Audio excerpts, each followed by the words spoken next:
Hello students, welcome to the session. आज 8.2 वाली exercise के 2 क्वेश्चंस रह रहे थे, उनको डिस्कस कर लेंगे एंड फिर ये एक्सरसाइज खत्म हो जाएगी। छोटी सी आज का लेक्चर काफ़ी छोटा सा रहेगा इस मामले में। तो देखो, क्वेश्चन नंबर 3 इंपॉर्टेंट क्वेश्चन है, बोर्ड एग्जामिनेशन में काफ़ी बार आया भी हुआ है। क्वेश्चन बोलता है कि tan a प्लस बी की वैल्यू √3 है और tan a माइनस बी की वैल्यू 1/√3 है। आपको a और b की वैल्यू निकालनी है और क्वेश्चन में ये बोला हुआ है आपको कि a की जो वैल्यू आएगी वो b से कम आएगी। ये चीज़ का ध्यान रखना, बहुत इजी क्वेश्चन होता है। आप एक बात बताओ, सबसे पहले क्या गिवन है? देखो, पहला step tan a plus B √3 given है। अब सोचो कि tan में कौन सी वैल्यू √3 आती है। टेबल बनाओगे, टेबल देखो तो tan 60 की वैल्यू √3 आती है। तो हमने क्या किया, हमने tan a plus b is equal to √3 के जगह tan 60 लिख दिया।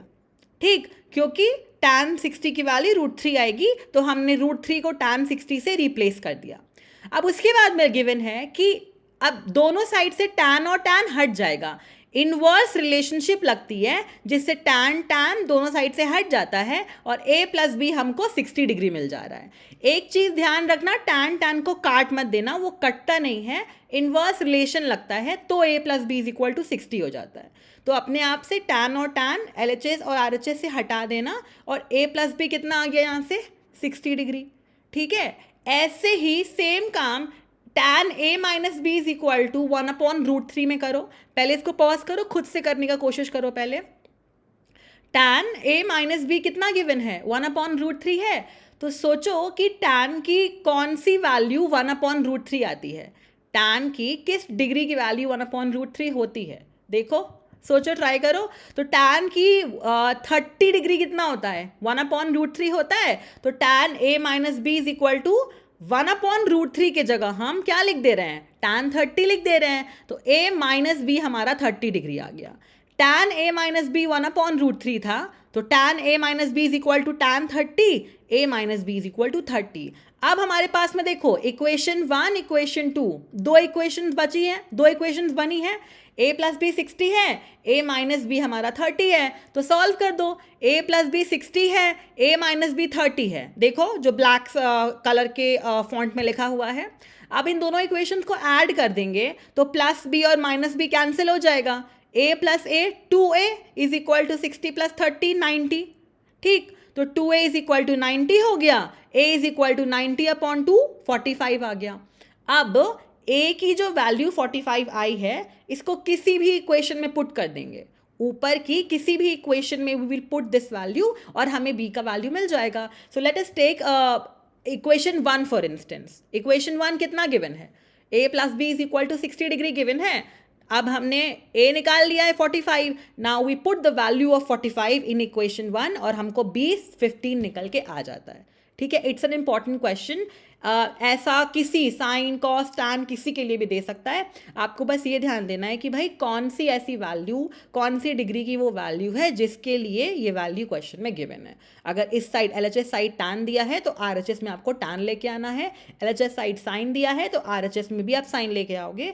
और LHS में अगर आपका लेट्स से कोई भी दिया है, मतलब टैन कॉट सेक कुछ भी दिया है, RHS में आप वही लेके आओगे। ठीक है, ऐसे पे एक एग्जाम्पल भी है, ऐसा एक एग्जाम्पल भी आपको मिलेगा 8.2 के पहले, वो आई थिंक साइन के टर्म्स में दिया हुआ है, उसको खुद से सॉल्व करने की कोशिश करना। ठीक है, and in case you have a problem let me know, will discuss that as well. Okay, तो नेक्स्ट क्वेश्चन देखते हैं, ट्रू और फॉल्स है। पहला बोला है कि साइन a प्लस बी क्या इक्वल्स है sine a plus sine b के। तो ये स्टेटमेंट बिल्कुल फॉल्स है। कैसे? आप a की वैल्यू 30 मान लो और b की वैल्यू 60 मान लो। LHS साइड में आप रख के देखो और RHS साइड में भी रख के देखो, वैल्यू जो है अलग अलग आएगी। ठीक है, फॉर एग्जाम्पल आपने जो है LHS में देखते हैं, हमने देखो a की जगह 30 लिख दिया तो वी साइन ब्रैकेट में बचता है 30 प्लस b की जगह 60 is equal to sine 30 plus 60 90 हुआ, साइन 90 1 हो गया। ठीक है, तो LHS 1 आ गया। यही वैल्यू आप RHS में रखो, साइन 30 प्लस साइन 90, साइन 30 होता है 1/2, साइन 90 होता है 1, 1/2 प्लस 1 किया 3/2 आ गया। तो आप देख रहे हो कि इस केस के लिए LHS RHS के बराबर नहीं है, तो ये स्टेटमेंट फॉल्स हो जाएगी।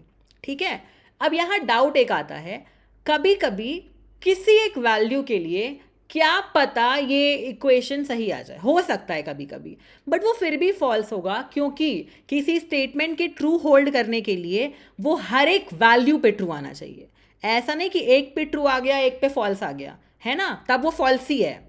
अगर हर एक पे ट्रू नहीं आ रही है तो वो फॉल्स है, क्योंकि ये बाकियों, अगर मान लो हो सकता है कि आप सॉल्व कर रहे हो किसी किसी एक आध वैल्यू पे ये जो है ट्रू दिखा दे LHS RHL, but that doesn't means कि ये स्टेटमेंट ट्रू हो गई। You have to make sure कि ये स्टेटमेंट अगर एक बार भी फॉल्स आ गई किसी के लिए तो पूरा ये फॉल्स है। ठीक है, चलो question number 2, the value of sine theta increases as theta increases. जैसे जैसे थीटा यानी कि एंगल बढ़ता है वैसे वैसे साइन थीटा की वैल्यू भी बढ़ती है। तो बिल्कुल सही बात है। नीचे टेबल देखो, साइन 0 से लेके 90, मतलब पहले एंगल 0 डिग्री था तो साइन की भी वैल्यू 0 थी, फिर एंगल 30 डिग्री था तो साइन बढ़ के 1/2 हो गया, फिर एंगल 45 डिग्री हुआ तो साइन 45 बढ़ के 1/√2 हो गया। ऐसे ही लास्ट में साइन एंगल जब 90 डिग्री हुआ तो साइन ए की वैल्यू मैक्सिमम यानी कि 1 हो गई। तो आप देख पा रहे हो कि साइन की वैल्यू बढ़ते जाती है, जैसे जैसे एंगल बढ़ता है साइन की वैल्यू भी बढ़ते जाती है। तो ये स्टेटमेंट ट्रू है। Third, the value of cos theta increases as theta increases. ये फॉल्स है। आप खुद देखो नीचे टेबल में, जैसे जैसे आपका एंगल बढ़ रहा है 0, 30, 45, 60, 90, कॉस की वैल्यू डिक्रीज हो रही है। पहले कॉस 0 1 था, फिर √3/2 हुआ, फिर 1/√2, फिर 1/2, फिर 0। तो कॉस की वैल्यू डिक्रीज हो रही है। ठीक है, तो जैसे जैसे एंगल बढ़ता है साइन की वैल्यू बढ़ती है, पर जैसे जैसे एंगल बढ़ेगा कॉस थीटा की वैल्यू डिक्रीज होते रहती है। ठीक है, क्वेश्चन में पूछा है कि value of cos theta increases as theta increases, so this will be a false statement. Alright, okay. Question number 4, sine theta equals cos theta for all values of theta. Obviously ये false है। Sine theta की value cos theta के लिए हमेशा थोड़ी ना same रहती है, खाली 45 डिग्री पे सेम है। टेबल पे देखो, खाली 45 डिग्री पे साइन थीटा भी 1/√2 है, कॉस थीटा भी 1/√2 है, या साइन ए भी 1/√2 है, कॉस ए भी 1/√2 है। But this is not true for every other angle, so this statement will be a false statement. All right. And finally, cot A is not defined for A equals 0. Very true. We know that cot A is not defined. आप tan A कितना होता है? tan A 0 होता है, तो cot इसका उल्टा हो जाएगा reciprocal, cot A is equal to 1/0, which is not defined. All right, so just practice this exercise, and this exercise was not that difficult. You आपको वो table याद होनी चाहिए, and you can sort of learn that table which from the trick that I taught in the previous lecture. And yeah, so this was all for this exercise. Tomorrow we'll start 8.3 and we'll finish it, because that's a very small exercise and easy bhi hai. The difficult exercise and the exercise which is very important is the last one, which is I think 8.4. So yes, आप ये basic से strong रखो तो ही वो exercise अच्छे से समझ में आएगी। ओके, सो या टिल देन आप इसको रिवाइज कर लो, solve the exercises, solve the examples, and will discuss the previous year question papers as well. And आप कीप योर बेसिक्स, जो भी हो रहा है यहाँ पे, just keep revising them, and will see you in the next one. Bye.